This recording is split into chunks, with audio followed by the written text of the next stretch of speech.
فبأي آلاء ربكما تكذبان. Kalau kita wajib mentaati pemimpin yang sudah terpilih, lalu kalau belum terpilih dan kita sedang melakukan pemilihan umum atau pilkada, gubernur dan kriteria semua pemimpin kita kurang serak, lalu apa yang harus kita lakukan? Lalu apa saya harus memilih? Terus nanti kalau yang terpilih dia lagi, dalam kurung Ahok, dia kan kafir, apa kita wajib mematuhi pemimpin tersebut dan bagaimana sikap atau bersikap seseorang yang kebetulan kerja di pemerintahan gubernur? Kita bagi dua pertanyaan ini ya. Yang pertama masalah, kalau seandainya ada calon-calon ini semuanya tidak layak, menurut kita tidak layak, maka bolehkah saya tidak memilih? Boleh, hak kita kan. Boleh memilih, boleh enggak. Saya bisa dong memilih, saya juga bisa tidak memilih, hak saya itu. Saya rasa itu hal yang sangat rasional sekali kok. Kita bisa mengatakan saya kalau pilih sembarangan lalu saya bertanggung jawab depan Allah hari kiamat, itu jelas gitu ya. Ada keadaan teman-teman antum tidak bisa kalau tidak milih. Seperti kasus sekarang. Tentu saya pribadi dan saya berharap semua muslimin sudah paham masalah itu. Kita tidak berharap Ahok ini jadi gubernur lagi, mustahil. Dan semoga Allah turunkan dia dan hukum dengan perilakunya, mustahil itu, sudah tidak mungkin. Ya, sedangkan dia tidak menghina saja agama Islam, nggak mungkin dipilih itu. Kebetulan aja dulu karena dia berpadar sama seorang muslim. Kalau dia dulu sendirian belum tentu dia menang, gitu kan. Sekarang secara kebetulan karena peraturan pemerintah kita, yang satu jadi presiden, yang satu jadi gantinya kan gitu. Kalau dia sendirian belum tentu, gitu. Saya sangat yakin sebenarnya, kalaupun dia mencalonkan diri lagi, belum tentu dia menang kok. Kecuali ada permainan-permainan yang tidak benar, tidak fair, Allahu a'lam. Tapi dia sudah menghina Islam, maka mustahil. Kalau masih ada orang Islam yang dukung, ini munafik. Munafik, jelas. Allah mengatakan dalam surah An-Nisa ayat 138, 139. Allah mengatakan dan beritakan berita kepada orang-orang munafik bahwasanya mereka akan kena siksa yang pedih, orang-orang yang menjadikan orang kafir sebagai pemimpin mereka dan meninggalkan orang-orang yang beriman. Apakah mereka mengira ada kemuliaan di tengah orang-orang kafir itu? Ketahuilah, kemuliaan dan kemenangan di sisi Allah saja. Jadi jelas Allah menyebutkan dalam An-Nisa 138, 139, orang-orang yang membela pemimpin non muslim di wilayah muslim adalah munafik. Jelas sampai dia bertaubat. An-Nisa mengatakan itu. Makanya saya ingatkan An-Nisa 138, 139, kembali ke ayat itu. Siapa orang tanya, ada yang membela pemimpin ini, tunjukkan ayat itu. Tetap dia tidak mau, ya Anda munafik. Allah yang berfirman. Mau marah terserah, silahkan marah. Ya. Nggak ada yang takut dengan dia marah gitu. Jelas-jelas salah kok, gitu kan? Di situ justru dibutuhkan kejantanan seorang mukmin. Salah ya salah, mau bagaimanapun tidak ada masalah. Mati itu di tangan Allah Subhanahu Wa Taala, gitu kan? Kecuali kalau memang masalah masih ada toleransinya, mungkin.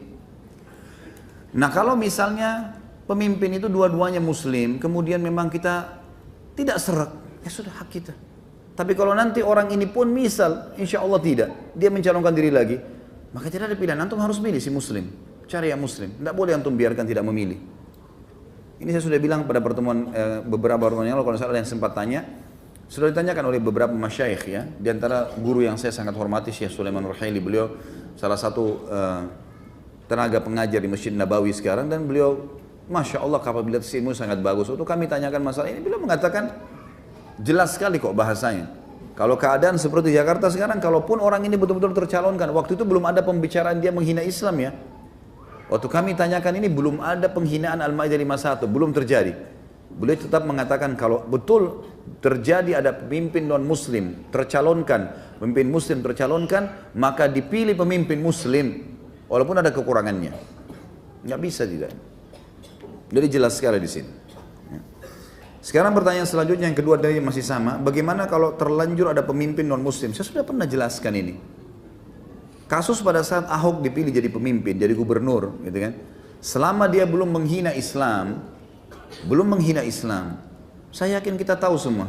Ada di antara ulama-ulama kita atau dai-dai kita yang mengatakan berontak lawan Ahok sebelum dia hina ya, nggak pernah kan?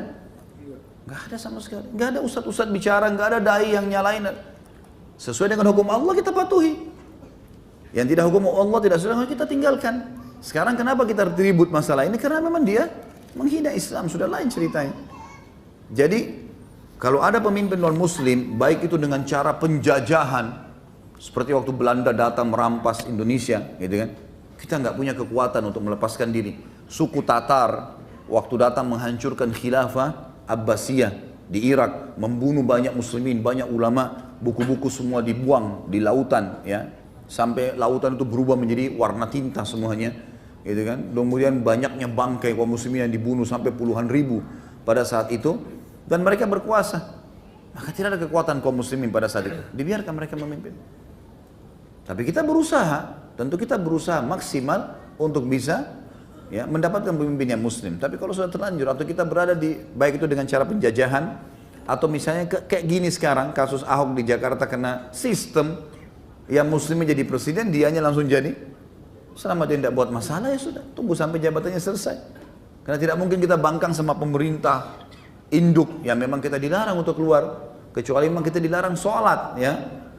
Karena kata Nabi SAW, taatilah pemimpin kalian walaupun seorang budak berkulit hitam dari Habasyah, dari Ethiopia, gitu ya.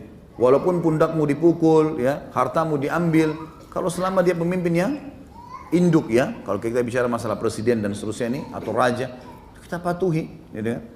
Selama dia tidak melarang kita sholat. Kalau sudah melarang sholat sudah lain ceritanya. Allahu a'lam. Ya.